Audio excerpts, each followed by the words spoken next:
Good morning students. आज हम accounting equation से रिलेटेड कुछ एडिशनल इंपॉर्टेंट पॉइंट्स को डिस्कस करेंगे। इसमें सबसे पहला पॉइंट है व्हाट टेल्स ए वर्ड। एक वर्ड क्या बताता है, उसका क्या मीनिंग होता है। यहाँ पर मैं दो वर्ड ले रहा हूँ, एक तो वर्ड है पेड और एक है दूसरा है रिसीव्ड। तो पहले पेड वर्ड को डिस्कस करते हैं। तो अगर किसी ट्रांजेक्शन में पेड वर्ड दिया है या किसी ट्रांजेक्शन के साथ पेड वर्ड दिया है तो उसका क्या मीनिंग होता है वो देखते हैं। तो पेड वर्ड तीन फैक्ट्स बताता है हमें। पहला fact, this is cash transaction. जिस भी ट्रांजेक्शन में ये वर्ड दिया गया है उसे हम कैश मानेंगे, कैश होगा वो। दूसरा है cash is going out of business,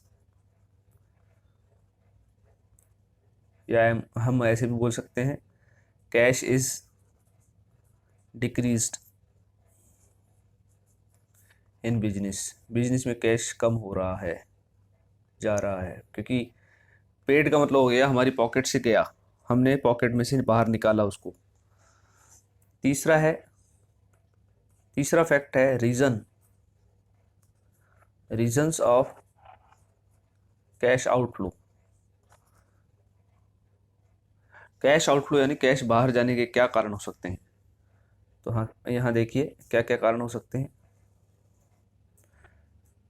पहला कारण हो सकता है गुड्स परचेज की है हमने कैश के बदले और कैश पे किया है। दूसरा, असेट्स परचेज की है और कैश के बदले। तीसरा कारण हो सकता है सर्विस परचेज की है, तो हम सर्विस परचेज नहीं करते, अवेल करते हैं, लेकिन मैंने परचेज लिखा है यानी वो एक्सपेंस हो गया।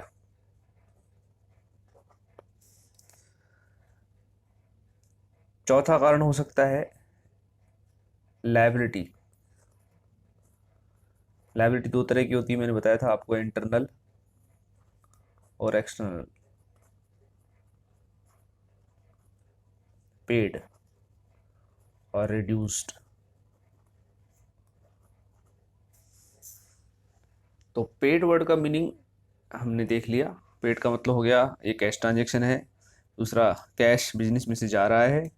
तीसरा है रीजन क्या हो सकते हैं कैश जाने के। कैश जाने के चार रीजन बताए गए हैं। या तो हमने गुड्स परचेज की होगी कैश के बदले, तो गुड्स आएगा, कैश जाएगा। असेट परचेज की होगी, असेट हमने परचेज किए तो असेट आएगी और कैश जाएगा। सर्विस परचेज की है, एक्चुअल में सर्विस परचेज नहीं की जाती, अवेल्ड की जाती है, तो उस कंडीशन में एक्सपेंस होगा और एक्सपेंस हमने चुकाया है।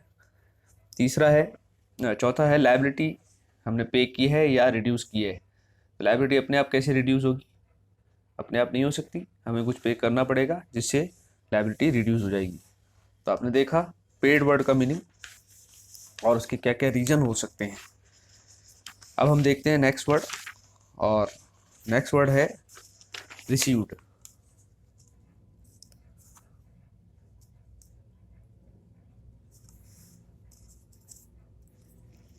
दूसरा वर्ड है रिसीव्ड।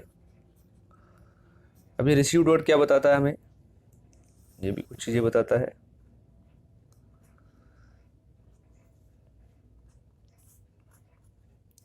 पहला फैक्ट जो है वो है दिस इज कैश ट्रांजेक्शन। जिस ट्रांजेक्शन में रिसीव्ड वर्ड है उसे हम कैश मानेंगे। फर्स्ट फैक्ट तो ये हो गया। दूसरा फैक्ट ये बताता है cash is coming into business. Cash business में आ रहा है, या ऐसे बोल सकते हैं। और cash is increased in business. Business में कैश बढ़ रहा है। रीजन क्या हो सकते हैं। तीसरा जो फैक्ट है वह रीजन के बारे में। तो रीजन अलग अलग हो सकते हैं। पहला रीजन गुड्स सोल्ड, माल बेचा हो। दूसरा रीजन असेट सोल्ड, तीसरा रीजन सर्विस सोल्ड। तो सर्विस सोल्ड नहीं होती है, रेंडर्ड होती है, हम रेंडर्ड वर्ड यूज़ करते हैं। और चौथा कारण हो सकता है इंटरनल और एक्सटर्नल लायबिलिटी इंक्रीज्ड। इंटरनल या एक्सटर्नल लायबिलिटी को हमने बढ़ाया है, तो बढ़ेगी कैसे? जब हम और पैसा लेंगे, प्राप्त करेंगे, तो इंटरनल और एक्सटर्नल लायबिलिटी बढ़ जाएगी। जैसे जैसे ऑनर ने एडिशनल कैपिटल लगाई, तो इससे क्या हुआ, जो कैपिटल होगी हमारी पहले वाली, उसमें इंक्रीज हो जाएगा। मान लो 50,000 है पहले वाली कैपिटल, और उसने ऑनर ने 5,000 रुपये कैपिटल इन्वेस्ट किया है, तो अब कैपिटल हो जाएगी 55,000। तो 5,000 रिसीव होगा बिजनेस को, साथ में इंटरनल लायबिलिटी यानी कैपिटल बढ़ जाएगी। ऐसा एक्सटर्नल लायबिलिटी के केस में भी हो सकता है। मान लो बैंक लोन है हमारे ऊपर 12,000 का पहले, फिर हमने 3,000 का बैंक लोन और लिया है, तो इससे हमारे पास कैश आएगा, हमें कैश रिसीव होगा, और हमारी जो बैंक लोन की जो लायबिलिटी है वो 12 से 15 पे आ जाएगी। तो ये कुछ वर्ड थे, इसके अलावा कुछ और वर्ड भी हैं, उसको हम देखते हैं।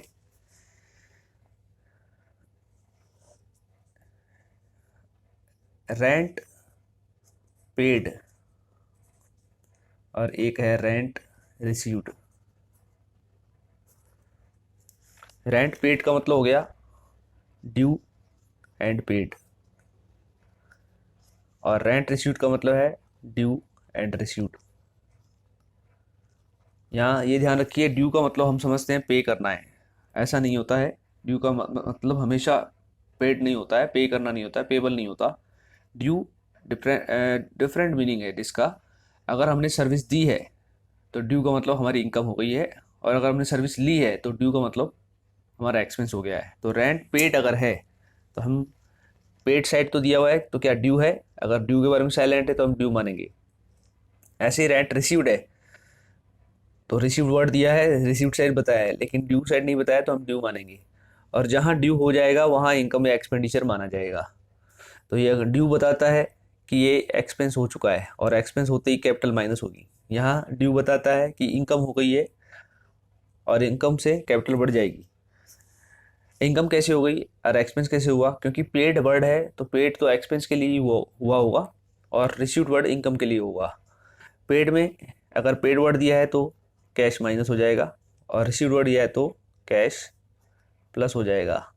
एक्सपेंस से कैपिटल माइनस हो जाएगी, और इनकम से कैपिटल प्लस हो जाएगी।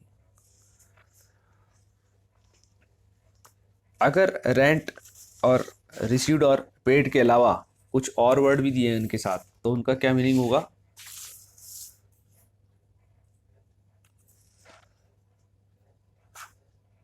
रेंट आउटस्टैंडिंग, और एक होता है rent advance rent. Rent outstanding को हम अनपेड रेंट भी बोल सकते हैं, और एडवांस रेंट को हम प्रीपेड रेंट भी बोल सकते हैं। इसका मतलब हो गया, रेंट आउटस्टैंडिंग मतलब ड्यू बट नॉट पेड, और एडवांस रेंट का मतलब है due not due but paid. Due but not paid का मतलब है ड्यू तो हो गया यानी एक्सपेंस हो गया, एक्सपेंस हो गया तो कैपिटल माइनस होगी। नॉट पेड का मतलब है चुकाया नहीं है हमने अभी तक, तो जब ड्यू हो गया तो चुका देना चाहिए था, इसका मतलब एक लायबिलिटी क्रेडिटर पैदा हो गया। लेकिन हम इसको क्रेडिटर नहीं बोलेंगे, हम इसको क्रेडिटर का नाम चेंज करके आउटस्टैंडिंग रेंट रखेंगे। है ये लायबिलिटी। एडवांस रेंट या प्रीपेड रेंट का मतलब हो गया नॉट ड्यू, ड्यू तो नहीं है, तो ड्यू नहीं है तो एक्सपेंस नहीं है, ये इसको हम एक्सपेंस मान ही नहीं सकते। बट पेड है, लेकिन चुका दिया है।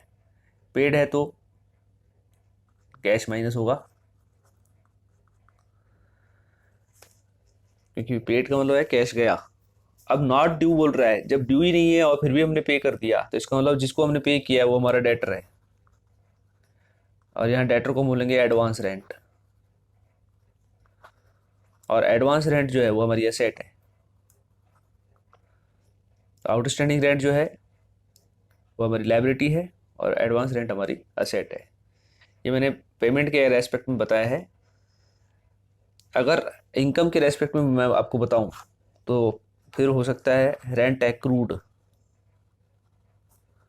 और रेंट अनर्ड। रेंट एक्रूड का मतलब है ड्यू बट नॉट रिसीव्ड। ध्यान दीजिए, यहाँ एक्रूड वर्ड की वजह से रिसीव्ड वर्ड आया है। ये इनकम के रेस्पेक्ट में बात हो रही है। Due but not received, due तो हो गया यानी इनकम हो गई, इनकम हो गई यानी कैपिटल प्लस हो गई। नॉट रिसीव्ड, मिल जाना चाहिए था क्योंकि हमने सर्विस रेंडर कर दी है, सामने वाले को हमने सर्विस की सप्लाई कर दी है, तो हमारा राइट पैदा हो जाता है उसके ऊपर कि हमें मिल जाए। लेकिन हमें पैसा मिला नहीं है तो हम सामने वाले को क्या मानेंगे, डेटर मानेंगे। लेकिन यहाँ डेटर नहीं लिखेंगे, डेटर की जगह लिखेंगे हम एक्रूड रेंट, और एक्रूड रेंट हमारी एसेट है। रेंट अनअर्न्ड का मतलब है not due but received. Not due का मतलब है ड्यू नहीं हुई, यानी हमने अभी तक इसके रेस्पेक्ट में कोई सर्विस प्रोवाइड नहीं की है सामने वाले को, लेकिन सामने वाले ने पेमेंट कर दिया है। तो रिसीव्ड का मतलब हो गया कैश प्लस हो गया। नॉट ड्यू है, नॉट ड्यू का मतलब हुआ कि जिसने हमें दिया है उसको हमने अभी तक सर्विस प्रोवाइड नहीं की है, फिर भी उसने हमें पैसा चुका दिया है क्योंकि हमने रिसीव किया है, तो वो हमारा क्रेडिटर हो गया। जब तक हम सर्विस उसको देते नहीं है वो चाहे तो इस पैसे को वापस ले सकता है, तो क्रेडिटर हो गया। और क्रेडिटर नहीं बोलेंगे हम इसको, इसको बोलेंगे अनअर्न्ड रेंट, और अनअर्न्ड रेंट जो होता है वो एक लायबिलिटी होता है। तो ये दो पॉइंट जो थे वो इनकम के रेस्पेक्ट में थे, और ये जो पॉइंट जो हैं वो एक्सपेंस के रेस्पेक्ट में है। धन्यवाद।